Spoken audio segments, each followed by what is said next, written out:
if you're running a business and you're doing between 1 and 20 million in revenue, and you're still the one that's closing the majority of the big deals, this episode is for you. What I see over and over again is founders and businesses where revenue grows, the founder hires a salesperson, revenue takes a little bit of a wobble, and then the salesperson usually gets let go, and then it's exactly back to the same point again. And after that happens a couple of times, there's usually the same kind of realization. And that realization is that this isn't necessarily a person problem. This isn't necessarily a sales problem.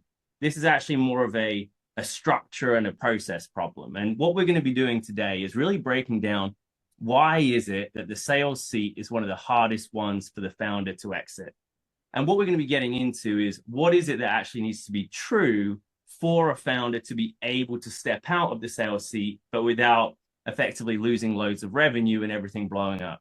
Yeah. So today I'm going to be joined with Julia Walsh, professional EOS implementer, and we're going to be looking at this through a couple of different lenses. We're going to be looking at this through the lens of EOS as well as sales execution. So we've got a whole number of things that we're going to be going through here. The first one, Julia, what is your thoughts as to why it is that founders often struggle to get out of the sales seat? What is it about that seat? Yeah, so it's I like you said, it comes down to people and process, but ultimately, like if you compare it to all the other major functions of the business, sales is difficult to let go of because it's something typically that the founder, the entrepreneur, is doing intuitively right now. And it's difficult for them to actually operationalize that. Operationalizing things may not be their strong suit. It might not be the thing that gets them out of bed and say, "Yay, I'm going to operationalize things." So it's partly just the environment, like the fact that it's that type of person who's currently in that seat, as well as just overlooking some of the basics of what it takes to actually operationalize a function so you can delegate and elevate. So when you say operationalize, just make Yeah. that super practical. What do you mean? Yeah. So how do you repeatedly get success? Like, what are the things that you repeatedly do that you need to do on an ongoing basis to get what you want? So, that could be the process, the sales process itself, like exactly what are the steps. It could be how frequently you follow that process, like how many leads you're working on. So yeah, those are just some of the examples. What do you see when you think about that question? For me, there's a number of different things. I think there is a structural challenge. Mm-hmm. Usually the desire to have the seat replaced comes from there's pulls from other areas in the business, and then there's the dawning realization of I can't continue to grow this business if it's only going to grow as much as I have time to spend on sales. Like that's Yeah. usually like the realization, and usually it's a realization that actually comes pretty late. It's not something that's seen months in advance. It's I'm doing this. Wow, it's working really well. We're able to get Mm-hmm. these deals over the line. Oh my God, I've just created myself golden handcuffs and I can't actually get out of here. So that tends to be the scenario. But then when it comes to, well, how do I actually get out of this and why is that a challenge? I think one of the things is subconsciously, they're often really good at it. Yeah. And so when you're really good at something and you've got a nice positive feedback loop and there's Yeah.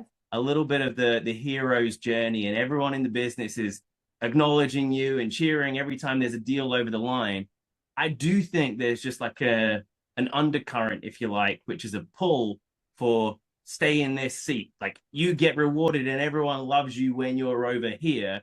And then there's a Mm-hmm. lot of pride and a lot of ego, if you like, that gets wrapped into those activities of getting deals over the line and being the figurehead of the company.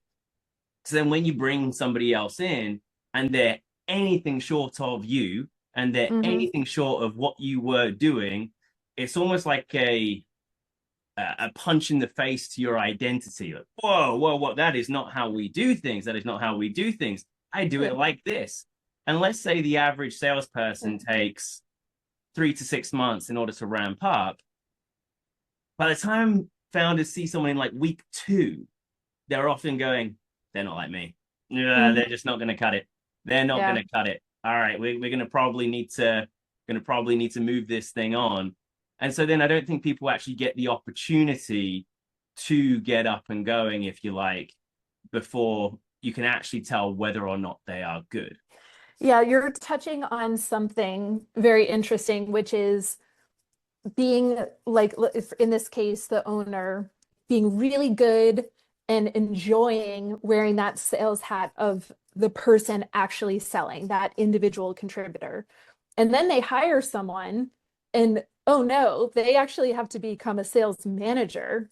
Mm, Is that where they love to spend their time? Like making sure that they're coaching people, not doing the work for them, but actually coaching them, elevating them, and holding them accountable. Um, so yeah, it gets yeah, no, into absolutely not. identity. Yeah. Boring. Yeah. Yeah, I mean, Yeah. and I suppose what's also interesting with that is that oftentimes salespeople are really not sales managers. It's usually like opposite traits. Salesperson, Totally. a little bit more self-involved. I'm going out, I'm hunting, Hmm. I'm hitting my number. Sales Hmm. manager, I've got to care for my team. And I Right. suppose that's also a good segue there into that first hire. Like, what are Mhm. your thoughts as to, like, you've of course seen a lot of organizations and founders try and hire that first person and it not quite work out with that first person. What are your thoughts as to why that is?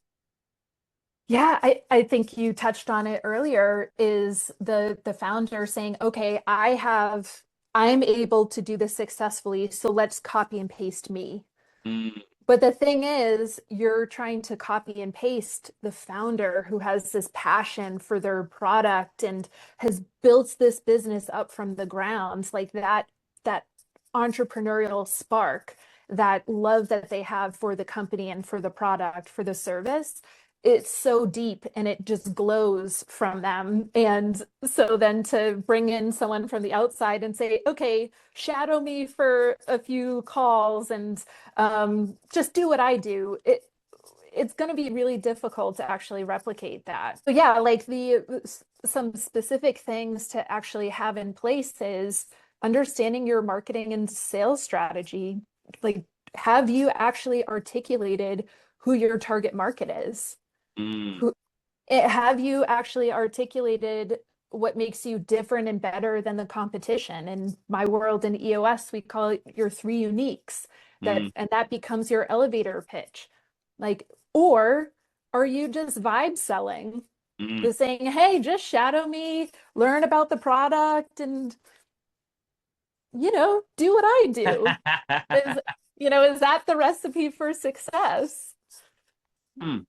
So looking at it through the lens of EOS, let's say common scenario, an organization doesn't have any structure anywhere, Mm-hmm. right? And it's like Okay. everything's kind of getting by, but we don't have the actual structure. Yeah. And obviously, what EOS does phenomenally well is it creates that clarity and creates that structure.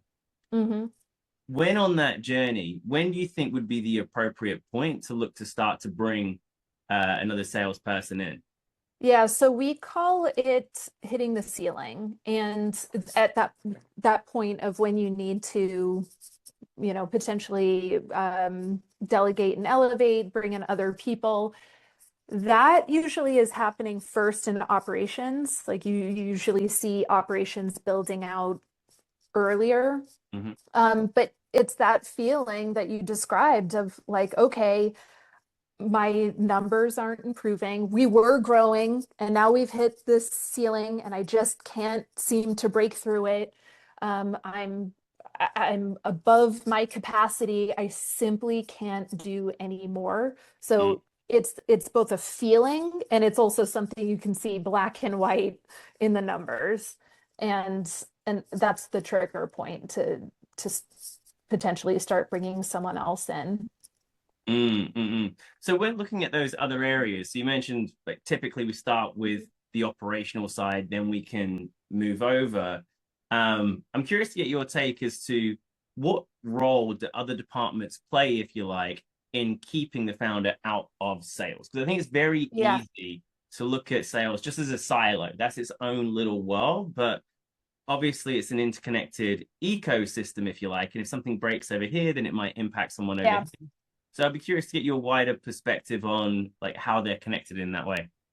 So all of the major functions need across the whole business need to be functioning well with each other. They all need to be strong and they need to be integrated.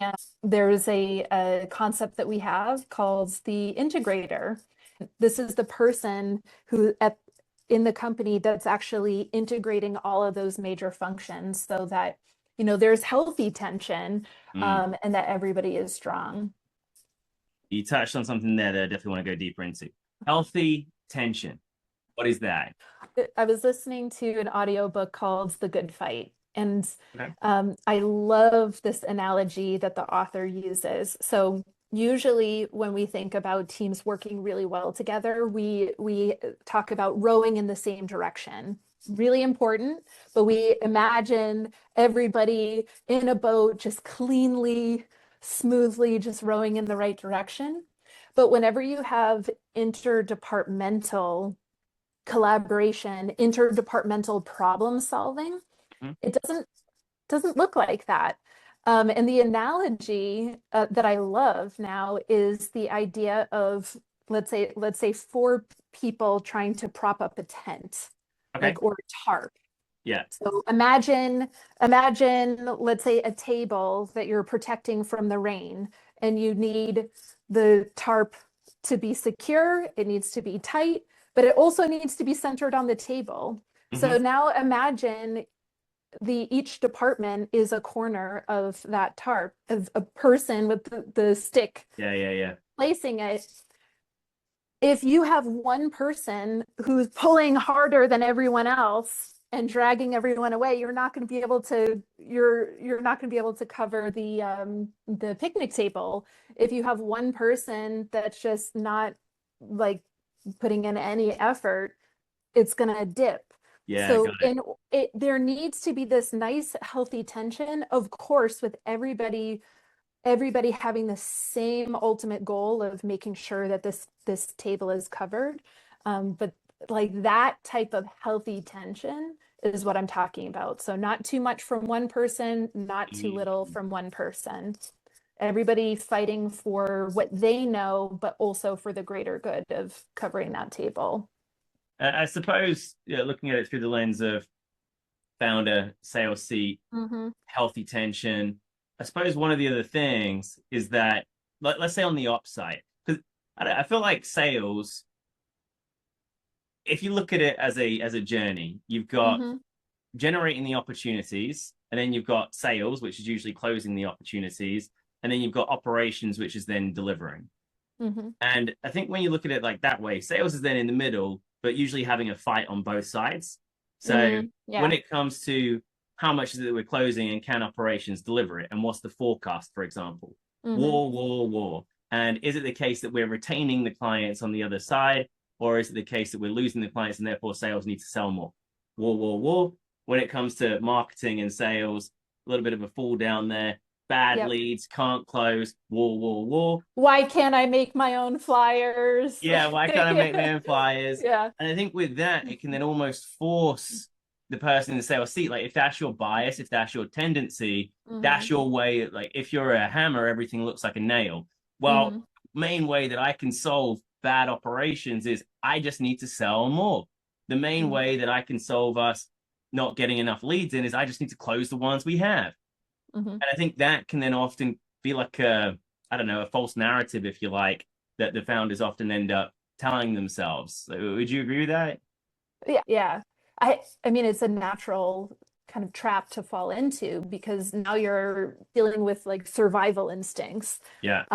So what what I teach and what I work with teams on is making sure that every single function, every single department is strong and is being led by someone who really gets what it means for that to be strong, has the capability of doing it, really wants to do a great job, and making sure that the leadership team is cohesive. So Mm, it's not that there's no conflict, it's just that any conflict, interdepartmental conflict is actually, hap it starts with alignment at the leadership level. Because if the leaders of two different departments aren't resolving that an issue, aren't resolving that tension or mm, getting on the same page about how to move forward, it's not like that problem disappears. What they're doing is actually pushing that problem down into the organization and mm. making their people duke it out. So avoiding issues at the leadership level, it may look like a little crack Yeah, yeah, between the yeah. two leaders, but when you go further down in the organization, it's a chasm. Yeah, that's really good. So where there might be that bit of tension between, let's say, a sales director and an ops Mhm. director, in the boardroom, it just looks like a little crack. But Mhm. as you get further down the organization, it turns into a wall. And that's where the integrator plays a really critical piece, which is if if there's no natural alignment between those two people, the integrator makes the final call. And when you leave that boardroom, you got to move forward with as a united front, and that Mm. decision has been made. One of the phrases that you mentioned a few times was delegate and elevate. Hmm. And where I'm curious just to explore a little bit is when it comes to delegate and elevate with let's say a founder in the sales seat, they bring in that new salesperson. Quite often it's less delegate and it's more abdicate. It's more like, here you go. Yeah, All right, I got my freedom. I'm off. Come back in a couple months. What the hell happened? I need to fix things again. yeah. So, what's your take on when it comes to effective Hmm. delegation and elevation? Like, what's a good process or way of doing that in a way that actually gets good results rather than just kind of head in the sand and just hoping Yeah. it's okay? Yeah, so it starts earlier than that. It starts even before you hire that person. Um, Figuring out, we call it the accountability chart. What is the right structure needed? What is needed from that seat, that sales seat? And what are let's say, five major roles that that seat needs to own in order to be valuable for the company? So starting first with what you need and then figuring out, okay, finding a person who fits really well in that seat, where they have the natural skills, ability, the desire to actually be really good in that seat. Mm, So you can provide tons and tons of training and beautiful onboarding, but if you haven't defined what you need and you haven't got the right person delivering on that, mm, if you don't have the right person in the right seat, then no amount of training and beautiful onboarding is going to make a difference. So you start there first. And then actually figuring out, like we were talking about, what is the process? What is the proven process for them? mm, Um, and then, what are the right, like, do they have the right tools? Do they have the right training? Are they going to have consistent management and coaching, not micromanagement, but, mm, what tools do you have in place to make sure that they're actually doing the right activities that will lead to the outcomes you need? In the EOS world, we use a very simple scorecard and weekly measurables, um, mm, that gives the manager, gives leadership, a very clear picture of if this person is doing what they need to be doing on an ongoing basis yeah. and doing it the right way and getting the right results. Mm. So with that scorecard, I mean, there's one of two things I want to jump into there. Mhm. But with that scorecard, let's say I've just been hired. Okay, I'm Yeah. an EOS company, Mhm. founder led in the sales side. I've just come in. When it comes to my scorecard, it's unfair, I think, to take on exactly whatever the founder's numbers were. Well, yeah, like if you're right from the beginning, are you Sure. talking about like the a kind of ramp up Yeah, period? yeah, yeah. Yeah. And also because you said something else which is really interesting about proven process. Mm-hmm. Like, what is that proven process? And so I think there's a few different components there. And oftentimes, the process isn't usually nailed like straight out the gate in terms of this is the way that we win and the way Yeah. that we sell. But the person then comes in, and quite often, at least from my perspective, I'll see a founder saying, "Well, I was closing 100 grand a month, and so you're going Yes. to come in, give it a month or two, 100 Yeah. grand a month. That's the expectation." Yeah. So when it comes to that scorecard, I suppose my question is, when looking at that ramp and also expectation management, I think this is probably what I'm actually getting at. Yeah. Expectation management of that founder when looking to bring someone else in. Like, what would be your guidance or So, recommendation there?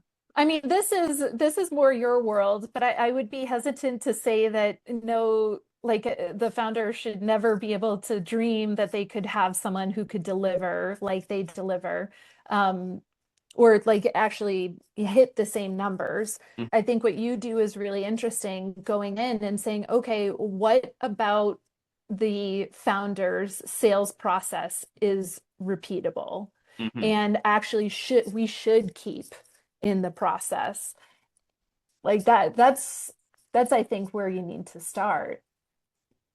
Yeah, I agree. I agree. One of the big mistakes that I see is founders having like their own way of doing it, and they've got the credibility of the owner seat. They've got the existing network. They know Yep. the business inside out. They can break all the rules if they want to. Yep. And Yep. so when it then comes to designing a process, you want to kind of design it with a founder handicap. Like, okay, if I wasn't you, which of these Yes. steps still actually stand up?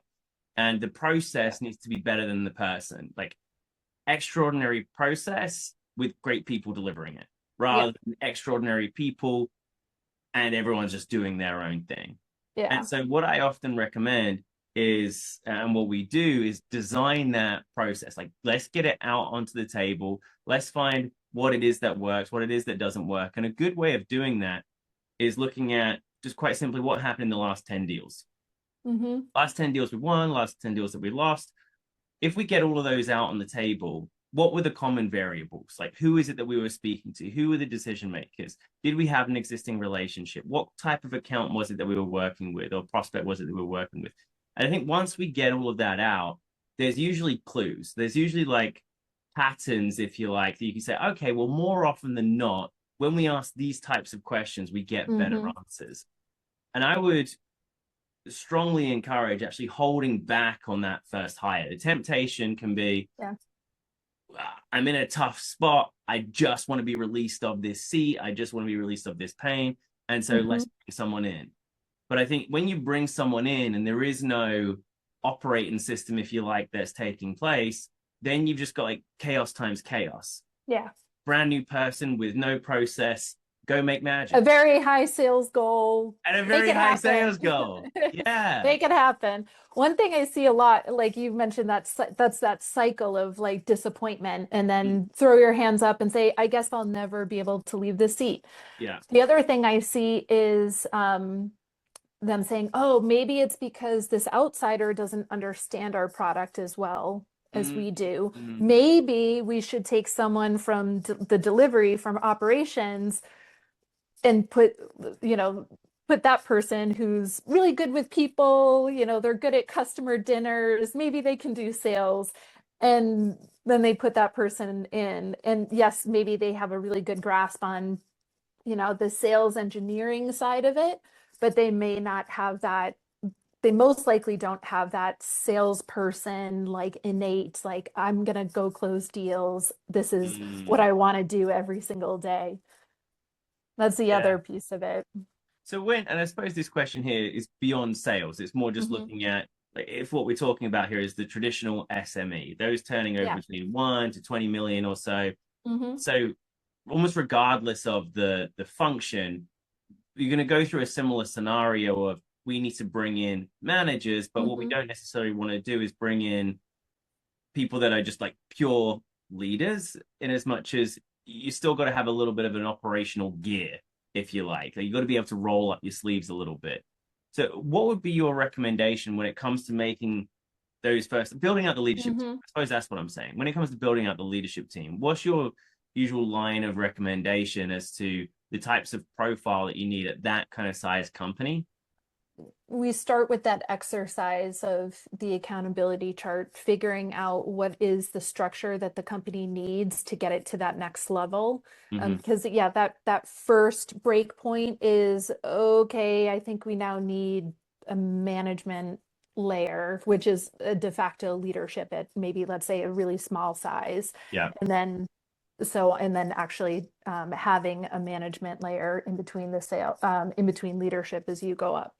So um, we're like every single company is different. And so it's really this exercise of figuring out what the company needs from each of those leadership seats, and then doing that crystal clear assessment. Like you either get it or you don't get it. You either want this or you don't. Do you have the capacity to do it or do you not? So there are certain things that just become apparent when we go through that exercise. And then the other piece of it is, yeah, there may be some additional leadership and management skills that people need to grow into. And I give them the specific tools that they can follow, the process they can follow to become a strong leader and manager. But they have to, on some level, really get it, like really understand what it means to be a leader, what it means to be a manager. Yeah, couldn't agree more. I feel like also those first hires, I've seen it all ends of the spectrum, as I'm sure have you as well. Like Mhm. some scenarios, you think the person is absolutely perfect for the job, and you come Mhm. in, and then perhaps they've got like excellent credentials, they've worked at some of the big corporates within whatever sector you're in. Yes, perfect, wonderful. And then you come in, it's like, still no, no, no, no, no, no. And I feel like one of the key traits of those early leaders, if you like, Mhm. is just how comfortable are you in ambiguity? Because if you're coming in, and this is something I see quite frequently when looking to hire someone from like a big corporate, Mhm. it's just different world. And put them in a like 80-person company. It's a very, very different world.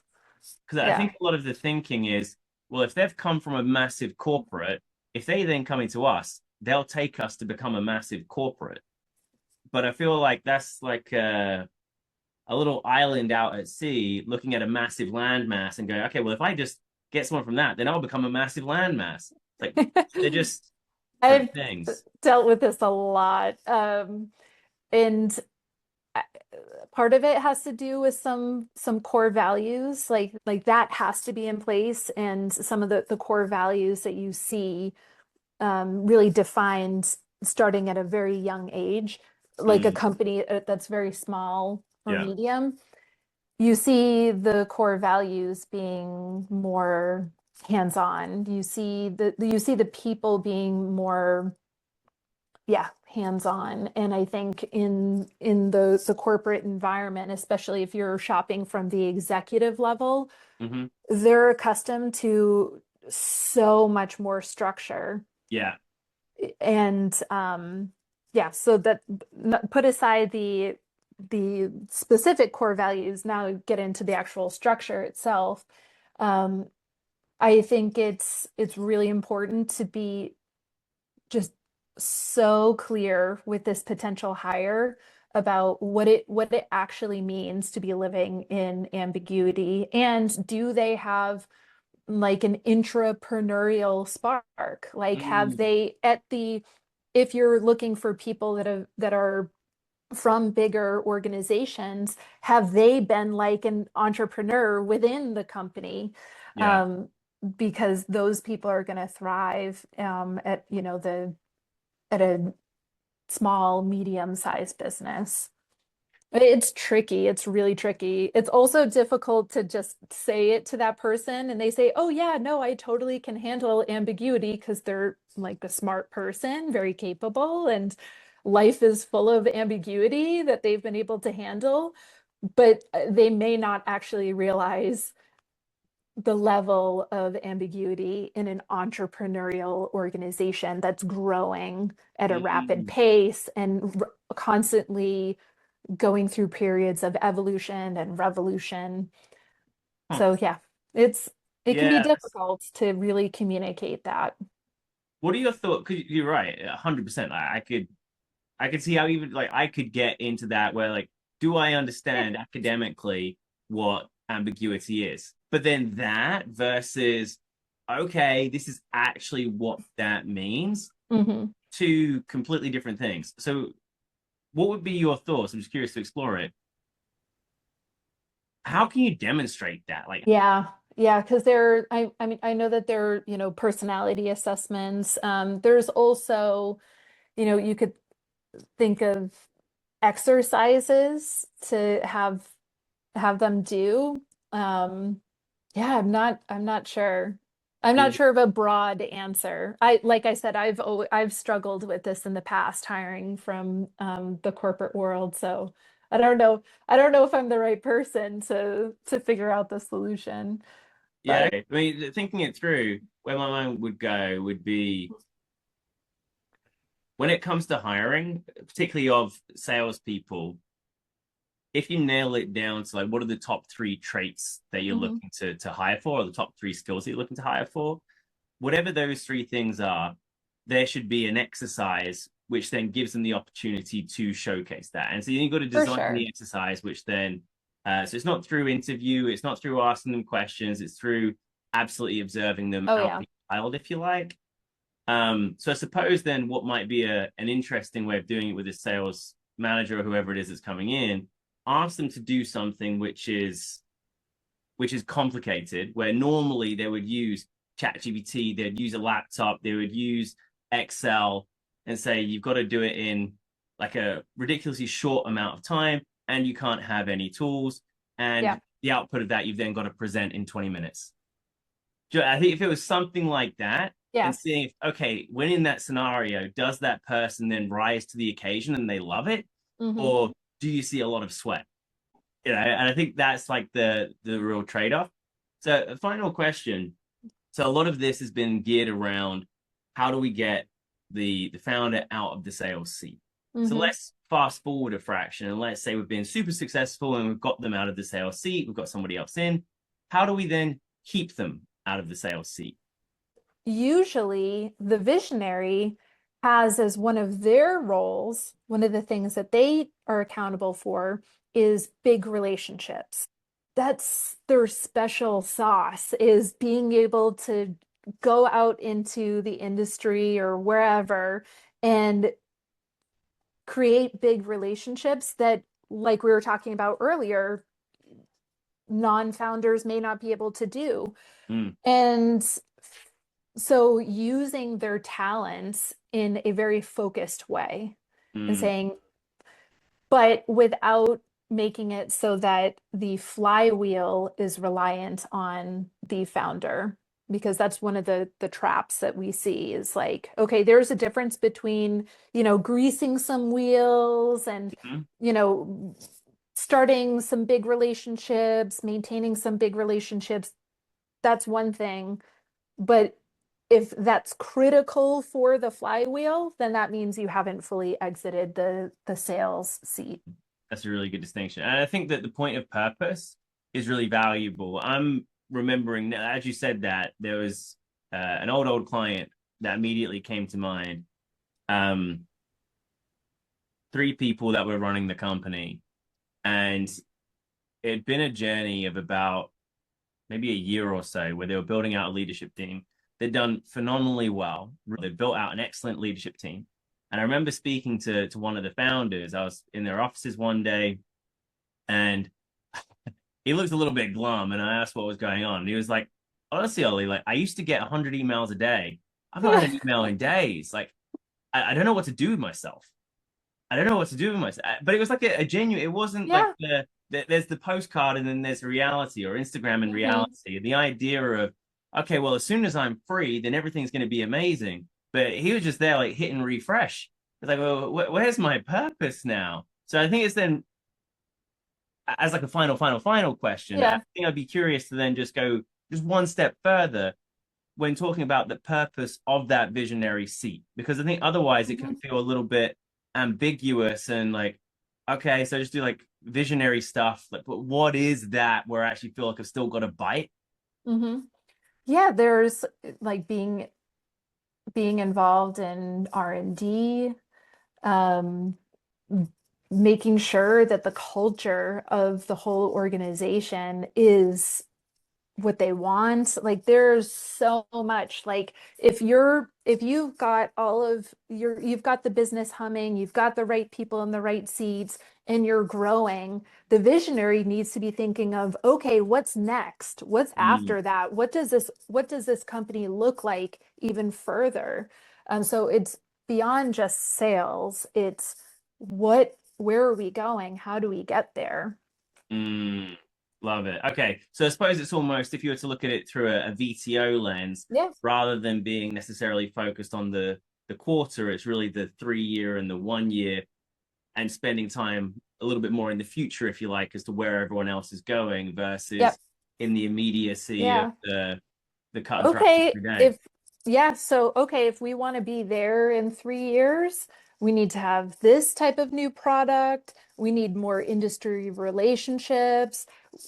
We need like the visionary to be doing more speaking engagements, like Yeah, sure. whatever. But just getting them out like what you're describing with that client is you cut off their limb, right? And Mm, yeah. they've been stuck in the weeds. They've been stuck in the day-to-day for so long. They've forgotten what it feels like to actually work on the business. And it's unnerving, I think. But once you start looking, 10 years out and then 3 years out, then it's like, okay, we still have more work to do. We've got more dreaming to do. We've got more work to do. Well, look, in order to wrap this up, if I was to then take away or summarize what are some of the key takeaways, I think number one, it's a case of if you're looking to get out of that seat, don't look to do it until you've actually defined what does great look like in terms of what are the steps within our process? What is the proven way of winning? Then I think secondly, it's a case of you can't just throw the ball and run. It needs to be a very closely managed handoff from one person to another, whilst accepting the fact that the person that comes in is not going to be another founder. That doesn't mean that they're lesser, it doesn't mean that they're Mhm. worse. It just means that they're going to be fundamentally different, and that needs to be okay. And then the other one would then be around who that person is and what's really required, no matter how much you operationalize, to going back to the very beginning of the session, no matter how much you operationalize it, it's still going to be the case that there's going to be a lot of ambiguity.